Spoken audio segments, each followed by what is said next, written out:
এই যেগুলা দেখাইছি প্যারাগ্রাফ ইনশাআল্লাহ এগুলার মধ্যে থেকেই আসবে,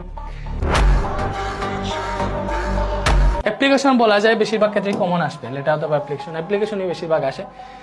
setting up a canteen, permission to go on a study tour, এটাও ইম্পর্টেন্ট। আর এটা টেস্টিমোনিয়াল, প্রশংসাপত্র। সিভির সাজেশন আমরা কি কি পড়তে পারি রাইটিং এ?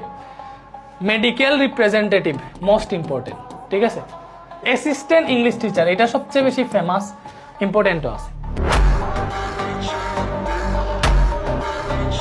এরপরে কম্পোজিশন, কম্পোজিশনে একটা এখানে 3-4টা দেখাই দিব, দেখবা importance of reading news paper এটা। তারপরে হচ্ছে ডিউটিজ অফ স্টুডেন্ট, এই যে এগুলা আসার সম্ভাবনা খুবই বেশি। যে ফিজিক্যাল এক্সারসাইজ আছে, এটা ইম্পর্টেন্ট।